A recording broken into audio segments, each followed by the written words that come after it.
வணக்கம் வந்தன மக்களே, இது தமிழச்சி குரல், உங்களில் ஒரு குரல். இந்த காணொளியில் நீங்கள் பார்க்க போகிற சிறுகதை உனது விழியில் எனது பயணம். ஒரு பெண்ணோட கதை, பெண்ணோட வாழ்க்கை எப்படி இருக்குது அப்படிங்கிறத கதையாக சொல்லியிருக்காங்க. வாங்க கதைக்குள்ளே போய் தெரிஞ்சுக்கலாம்.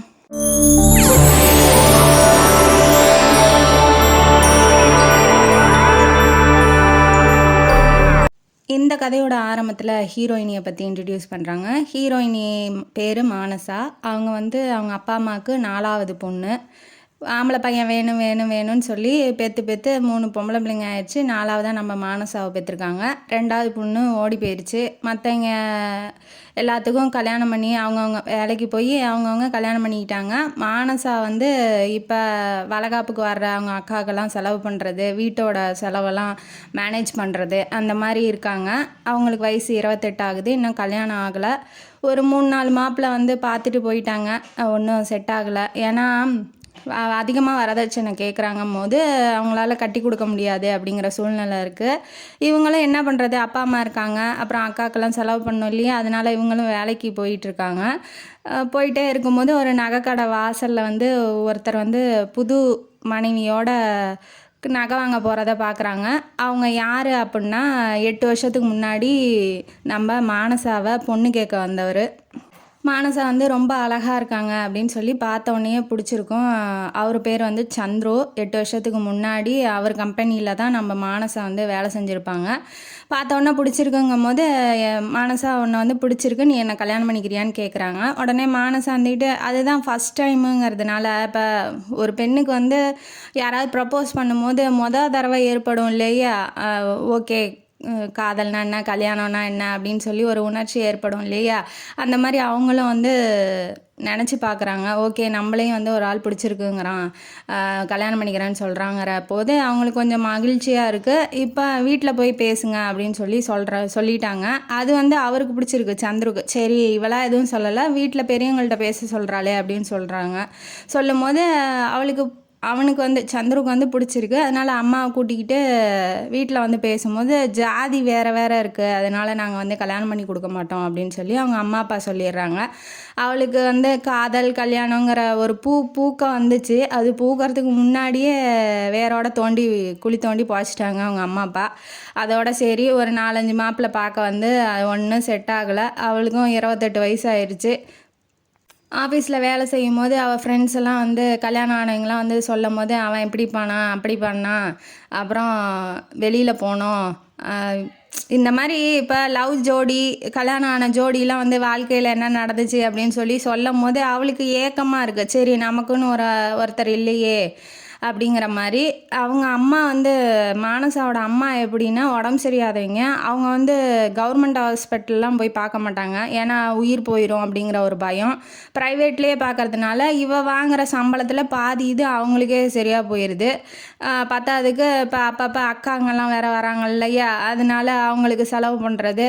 அப்பா வருமானம் கம்மி தான், அவர் ஒரு ஓவியர், படம் வரைஞ்சி கொடுக்குறவருங்கிறதுனால ஓரளவுக்கு சம்பளம் தான் மேனேஜ் பண்ணுறாங்க. இப்போ ஃபோன் பண்ணுறாரு அவங்க அப்பா, இப்படி மாப்பிள்ளை வராருப்பா பொண்ணு பார்க்குறதுக்காக, நீ கொஞ்சம் லீவு போட்டு வா அப்படின்னு சொல்லி கூப்பிட்றாப்புல அவங்க அப்பா ஃபோன் பண்ணி. மானசா ஃபோன் எடுத்துகிட்டு, சரிப்பா லீவு கேட்க முடியாது, வேணால் பர்மிஷன் போட்டு வரேன், ஏன்னா இப்போ தான் 1 மாதத்துக்குள்ளேயே 2 தடவை லீவு போட்டா. இப்போ இது இந்த காரணமாகவே. ஆனால் இப்போ போய் கேட்டால் தரமாட்டாங்கங்கும் போது பர்மிஷன் கேட்டு வரேன்ப்பா அப்படின்னு சொல்கிறாங்க. சரிம்மான்னு சொல்லி ஃபோன் வச்சிடுறாங்க. இந்த இடம் கண்டிப்பாக முடிஞ்சிடும், நீ கவலைப்படாத அப்படிங்கிற மாதிரி அவங்க அப்பா கொஞ்சம் சப்போர்ட்டு மானசாவுக்கு. அவங்க அம்மா புரிஞ்சிக்க மாட்டேங்கிறாங்க யதார்த்தத்தை.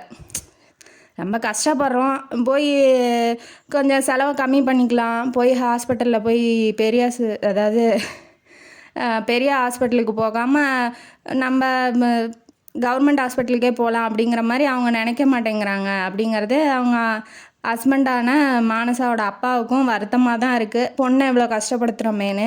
சரி இந்த இடத்த எப்படியாவது முடிச்சிடணுங்கிறதுனால அவரும் கான்ஃபிடென்ஸாக பேசுகிறாப்புல.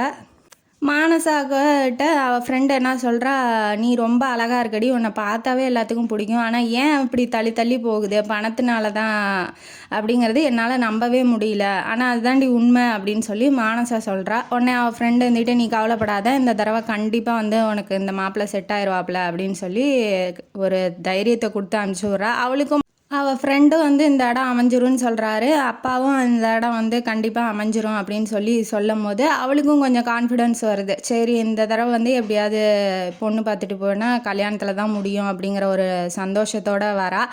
ட்ரெயின் ஏறுறா. அப்புறம் பூ விற்கிறாங்க, அவளே வந்து காசு கொடுத்து பூ வாங்கிட்டு வரா. மற்றதுக்கெல்லாம் எதுக்கும் பூவெல்லாம் வாங்கலை, அவள் போய் சும்மா நிற்கிறதோட சரி அவங்க அம்மா வாங்கி வச்சுருப்பாங்க, கட்டி வச்சுப்பா. ஆனால் இந்த தடவை இவளே வந்து பூவெல்லாம் வாங்கிட்டே போகிறதுனால அவங்க அம்மா அதை பார்த்துட்டு, என்னடி நீயும் கல்யாணத்துக்கு தயாராகிட்டியா, சரி சரி அப்படின்னு சொல்லிட்டு போய் பூ வச்சு மேக்கப் பண்ணிக்கோ அப்படின்னு சொல்லி சொல்கிறாங்க. அவளும் வந்து மேக்கப்போட ரெடியாக இருக்கா. மாப்பிள்ளை வந்து காரில் இறங்குறாப்புல. மாப்பிள்ளையோட பேர் நகுலன், அவர் தான் ஹீரோ ஆஃப் த ஸ்டோரி. அவரோட அம்மா பேர் வேதநாயகி. அவங்க வந்து எப்படி அப்படின்னா சிடு சிடுன்னு விழுகிறவங்க, எதை பார்த்தாலும் சிடு சிடுன்னு விழுவுறவங்க, யாரையுமே சொந்தக்காரங்கன்னு வீட்டில் ஒட்ட விட மாட்டாங்க, தான் மட்டும்தான் இருக்கணும், தான் பிள்ளைங்க மட்டும்தான் இருக்கணும் அப்படின்னு சொல்லி நினைக்கிறவங்க. சின்ன வயசுலேயே அப்பா இறந்துட்டாருங்கிறதுனால அவங்க ஒரு 2-3 வீடு சொந்தமாக வச்சுருப்பாங்க. அந்த வாடகை பணத்தை வச்சு பிள்ளைங்களை படிக்க வச்சுருக்காங்க.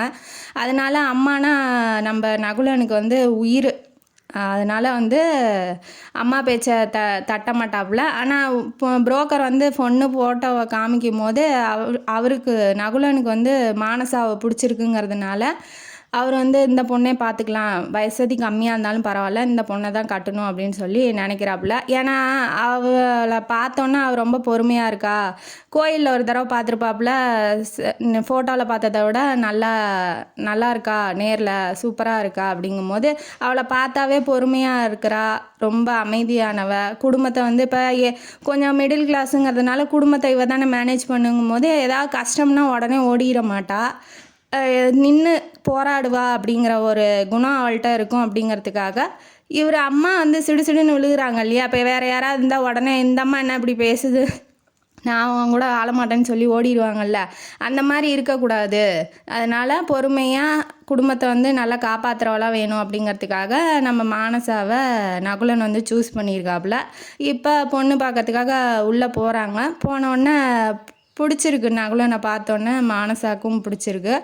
அவங்க வந்து என்ன சொல்கிறாங்க, 2 பேர் தான் வந்திருக்கீங்க, ஒரு 10 பேர் வருவீங்கன்னு நினச்சி சாப்பாடெலாம் செஞ்சு வச்சிட்டோம் அப்படின்னு சொல்லி சொல்கிறாங்க. ஏன்னா இந்த அம்மா தான் சொந்தக்காரங்கள்லாம் விடாது இல்லையா, அதனால் இவங்க 2 பேர் மட்டும் வந்திருக்காங்க. அந்த அம்மா என்ன சொல்லுது, நகுலனோட அம்மா என்ன சொல்லுது, ஆமாம் நீங்களே வந்து ஓரளவுக்கு தான் இருக்கீங்க, அப்புறம் 10 பேர்த்த கூட்டிகிட்டு வந்து அந்த அளவுக்கு சமைச்சிருப்பீங்களா என்னன்னு தெரியல, உங்களை கஷ்டப்படுத்த வேணான்னு தான். இந்த அம்மா ஒரு குத்துனா அவங்க மானசாவோட அம்மா ஒரு குத்துது. 2 பேரும் மாற்றி மாற்றி பேசிக்கிறாங்க. உடனே நீங்கள் நகை நட்டுலாம் போட வேணான்னு என் பையன் வந்து சொல்லிட்டான், பரவாயில்ல கல்யாணத்தை மட்டும் கிராண்டாக பண்ணிடுங்க, நகை நட்டு பணம் காசெல்லாம் எங்களுக்கு தேவையில்ல, கல்யாணத்தை மட்டும் பெருசாக பண்ணிடுங்க அப்படின்னு சொல்கிறாங்க. அதே வந்து அவங்களுக்கு கஷ்டமாக இருக்குது. நகை நட்டு போட வேணாம்னு சொல்லவும் தான் நகுலம் வந்து பிடிச்சிருக்கோம் அவங்க அம்மா அப்பாவுக்கு, மானசாவோட அம்மா அப்பாவுக்கு. இப்போ கல்யாணத்தை கிராண்டாக பண்ணுங்க அப்படின்னு சொல்லும் போது அவங்க கொஞ்சம் சிரமப்படுறாங்க. சரின்னு தான் மானசாவோட அப்பா வந்து சொல்கிறாரு, நல்ல இடமா இருக்குது, தொந்தரவு இல்லை, வேறு யாரும் இல்லை இல்லையா, அந்த அம்மா தான் கொஞ்சம் சிடுன்னு இருக்குது, பரவாயில்ல பணக்கார இடமா இருக்குது, பிள்ளை நல்லா பொழைச்சிக்குவா அப்படின்னு சொல்லி அவங்க அப்பா வந்து நினைக்கிறாப்புல. இவங்க சொல்லிவிட்டு இவங்க கிளம்பிடுறாங்க. இப்போ அவங்க அம்மா வந்து புலம்ப ஆரம்பிக்கிறாங்க. ஏற்கனவே வந்து கஷ்டத்தில் இருக்கோம், இவங்க கிராண்டாக பண்ண சொல்கிறாங்களே எப்படி பண்ணுவீங்க அப்படிங்கிறாங்க.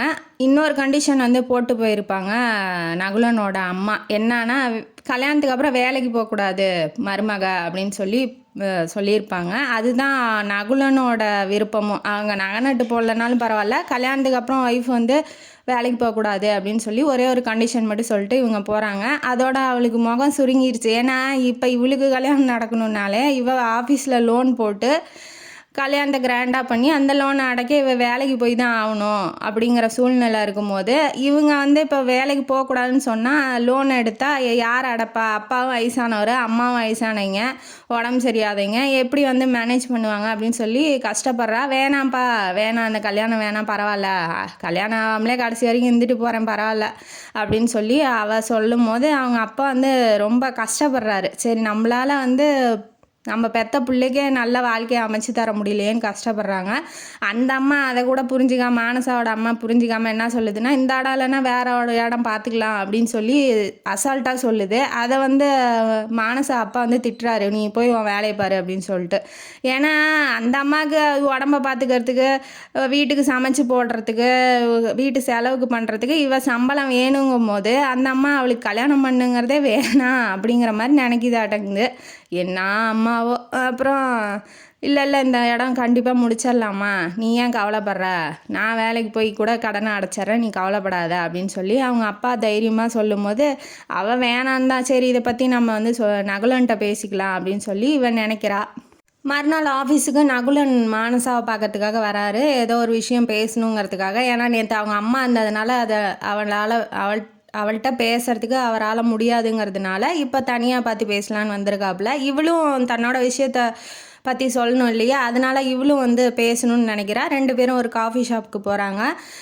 நகுலன் வந்து தன்னோட சுச்சுவேஷன் என்ன அப்படிங்கிறத எக்ஸ்பிளைன் பண்ணுறாப்புல. என்னன்னா, அவங்க அம்மாவுக்கு வந்து உடம்பு சரியாதவங்க, சிடுன்னு எல்லாத்திட்டையும் விழுறவங்க, அவங்களுக்கு வலிப்பு வந்து அடிக்கடி ஏற்படும் அப்படிங்கிறதுனால அவங்கள பார்த்துக்கிறதுக்கும், தங்கச்சி வந்து இவர் ஆஃபீஸ்லேருந்து வந்து பார்த்துக்க முடியாது இல்லையா, தங்கச்சி வந்து இப்போ ஒரு 3-4 தடவை வந்து அபார்ஷன் ஆகிருக்கு, இப்போ தான் குழந்த உண்டாயிருக்கா, அவளையும் பிரசவத்துக்கு அழைச்சி வரும்போது அவளையும் பார்த்துக்கணும் அப்படிங்கிறதுக்காகவும், எனக்கு வந்து வீட்டோட பெண் தான் வேணும், வேலைக்கு போகிறவங்க வந்து வேண்டாம் அப்படிங்கிற கண்டிஷன் வந்து இதனால தான் போட்டேன் அப்படின்னு சொல்லி அவர் சொல்கிறாரு.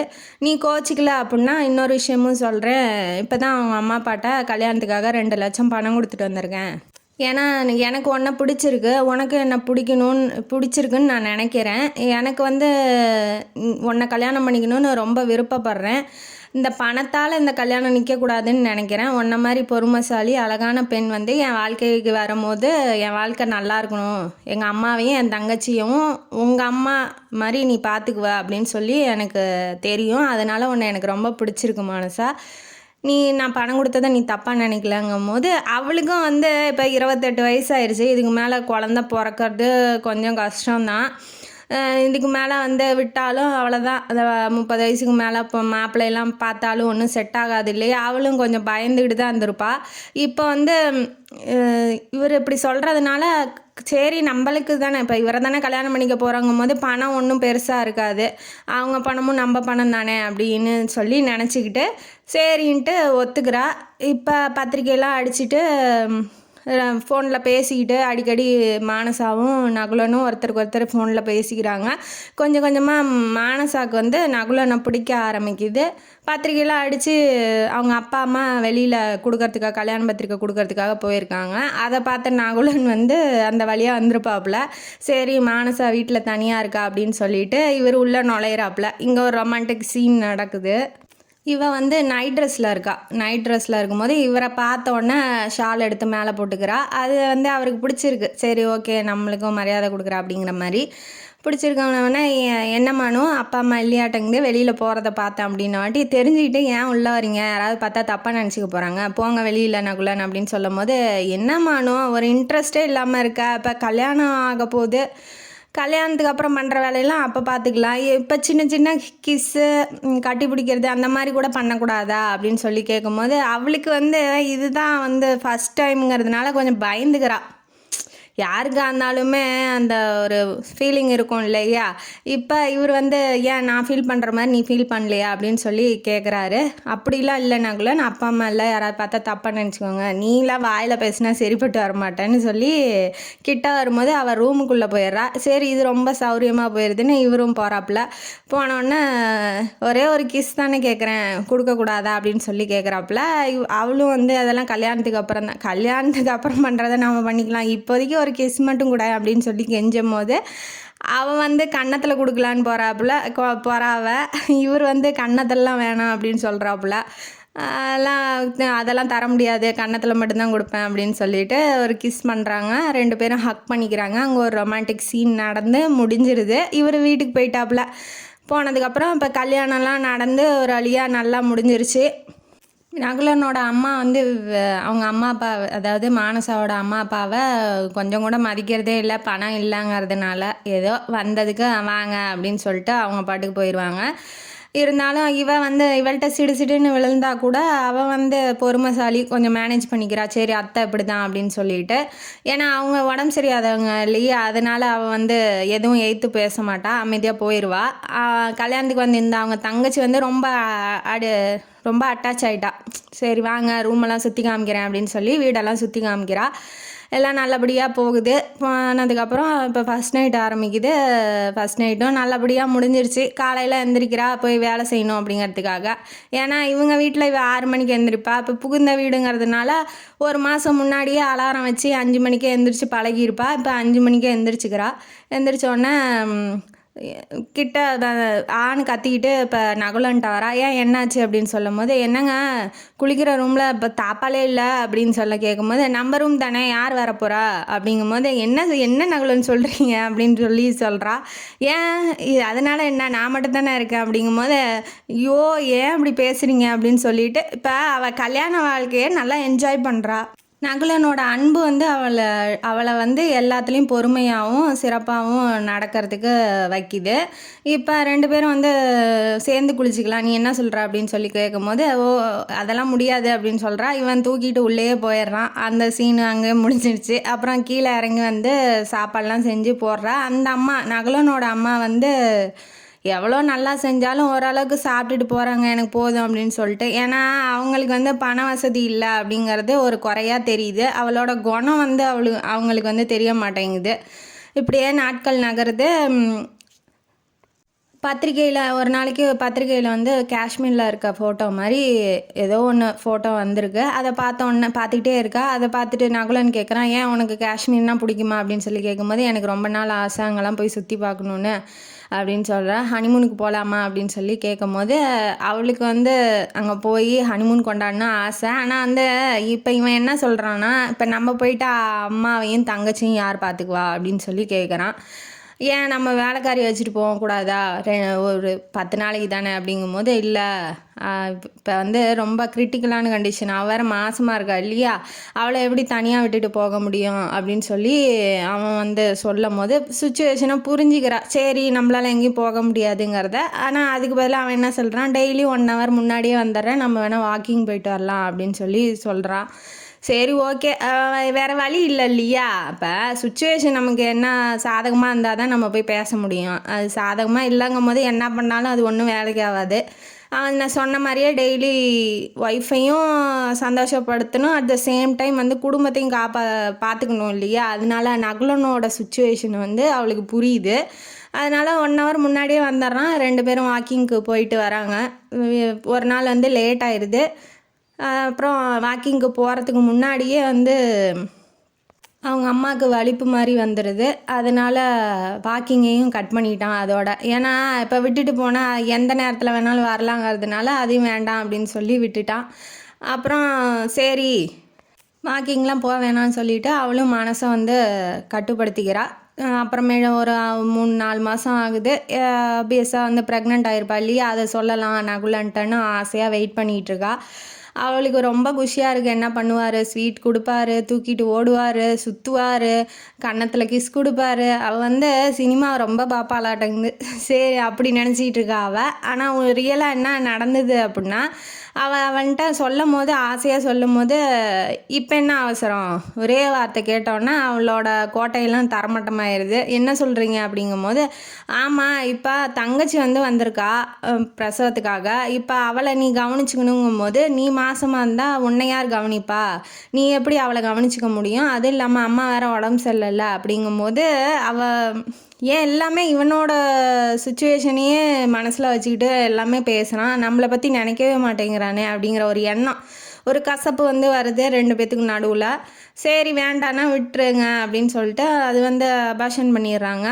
அதுக்கப்புறம் குழந்த நல்லபடியாக பிறக்குது. அவங்க தங்கச்சிக்கு பிறந்தோடனே ஏன் வந்து உங்கள் அம்மா அப்பா பார்க்க வரல அப்படின்னு சொல்லி யார் நகுலனோட அம்மா வந்து மானசாவை திட்டுறாங்க. இல்லை வருவாங்க, கொஞ்சம் உடம்பு சரியில்லாமல் இருக்காங்க அப்படின்னு சொல்லி இவ ஏதோ சமாளிக்கிறா. மகன் வந்தோடனே அதையும் சொல்கிறாங்க, ஏன்டா இங்கே பாடுறா அவளோட அம்மா அப்பா வந்து நம்ம என் பொண்ணோட குழந்தைய கூட பார்க்கறதுக்கு வரல அப்படின்னு சொல்லும் போது, வந்துருவாங்கம்மா நீங்கள் ஒன்றும் கவலைப்படாதீங்க அப்படின்னு சொல்லி மானசா வந்து கூட்டிகிட்டு வெளியில் போகிறான். இப்போ போகும்போது அதே தான் அவனும் கேட்குறாங்கும்போது, நான் கொடுத்துட்டு வந்துட்டேன், நகை பழம் எல்லாம் துணி எல்லாமே வந்து வாங்கி கொடுத்துட்டு வந்துட்டேன், உங்கள் அம்மா அப்பாவை வந்து பார்க்க சொல்லு அப்படின்னு சொல்லி சொல்கிறா. அவன் சொல்லும் போது அவளுக்கு வந்து கேவலமாக இருக்குது. இவன் எல்லாம் பண்ணுறானே நம்மளை பண்ண விட மாட்டேங்கிறான், சொல்லி காமிக்கிறான் வேற. அவங்கள்ட்ட போய் எதுவும் சொல்லவும் முடியாது. ஒருத்தட்டேருந்து எவ்வளோ ஹெல்ப்பு வாங்க, அவன் புருஷனாக இருந்தாலுமே ஒருத்தட்டேருந்து ஹெல்ப்பு வாங்கும்போது கஷ்டமாக கேவலமாக தன்மானத்தை இழக்கிற மாதிரி இருக்கும் இல்லையா? அதனால் அவள் கொஞ்சம் அழுதுட்டு கண்ணை தொடச்சிக்கிறா. வேறு வழி ஒன்றும் பண்ண முடியல அவளால். அப்புறம் சொன்ன மாதிரியே மறுநாள் வந்து பார்த்துட்டு போயிட்டாங்க அவங்க அம்மா அப்பா. ஒரு வழியாக குழந்தையெல்லாம் பெற்றுக்கிட்டு தூக்கிட்டு அவள் ஊருக்கு போயிட்டா. அவங்க தங்கச்சி நகுலனோட தங்கச்சி ஊருக்கு போயிட்டா. இந்த அம்மா வந்து இப்போ எப்படியும் 6 மாதம் ஆயிருக்கும் இல்லையா? இப்போ இவ திரும்பவும் ப்ரெக்னென்ட் ஆகிட்டா. இந்த அம்மா வந்து எதுவும் விசேஷம் இல்லையா அப்படின்னு சொல்லி கேட்குறாங்க. யார் மானசாவோட அம்மா. கேட்டோன்னே ஆமாம்மா நான் ப்ரெக்னெண்ட்டாக தான் இருக்கேன் அப்படின்னு சொல்லி இவ சொல்லிடுறா. அவனுக்கு ரொம்ப குஷி. சரி ஓகே இந்த தடவை வச்சுக்கலாம், குழந்தை வச்சுக்கலாம் அப்படிங்கிறான். சரி ஓகேன்னு அவளுக்கு வந்து சந்தோஷம் இல்லை. இவன் நினச்சா வச்சுக்கலாம், நினைக்கலன்னா நான் வந்து கலைச்சிரு அப்படிங்கிறது வந்து அடுத்தவங்க ஆப்போசிட்டில் இருக்கவங்களோட மனசை புரிஞ்சிக்காமல் பேசுகிறான் அப்படிங்கிறான் அப்படின்னு நினச்சிக்கிறாவ. இவனோட சுச்சுவேஷனையே எல்லாத்தையும் பார்த்துக்கிறான் அப்படிங்கிற மாதிரி அவன் நினைக்கிறா. சரி பரவாயில்ல, ஓகே குழந்த பிறந்தா எல்லாம் சரியாக போயிடும்னு அவன் நினைக்கிறா. அப்புறம் அவங்க அம்மா அப்பா அடிக்கடி அவளை வந்து பார்த்துக்கிறது வந்து அந்த அம்மாவுக்கு, நகுலனோட அம்மா வேதாவுக்கு வந்து பிடிக்கல. இவங்க ஏன் தேவையில்லாமல் வராங்க அப்படிங்கிற மாதிரி மூஞ்சை வச்சுக்கிட்டு ரியாக்ஷன்லாம் கொடுக்குறாங்க. அது அவங்க கண்டுக்களை வந்து நின்றுட்டு என்னன்னு பார்த்துட்டு இவங்க போயிடுறாங்க. ஒரு நாள் குழந்தையும் பிறந்துடுது. பொண்ணு பிறந்துடுறா.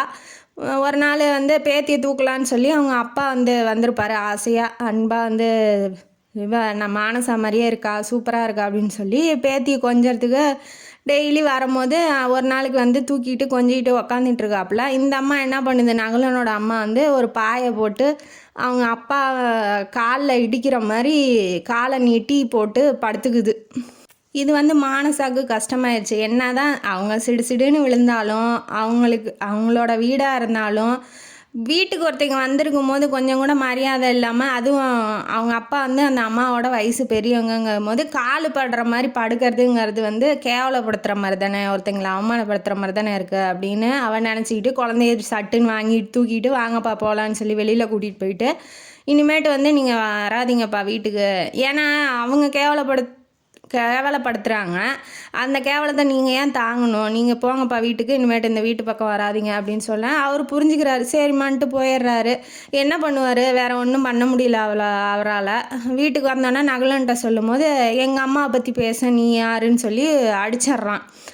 அடித்தோடனே அவன் இத்தனை நாள் நம்மள்ட்ட என்ன அவன் சுச்சுவேஷனுக்கு தகுந்த மாதிரியே நம்மளை வந்து பொம்மை மாதிரி வச்சுக்கிட்டு இருந்திருக்கான், ஏன் அடிக்கணும், நம்ம ஒன்றும் தப்பு பண்ணலையே அப்படிங்கிற மாதிரி அவள் அழுதுகிட்டே ரூமுக்கு போயிடுறா.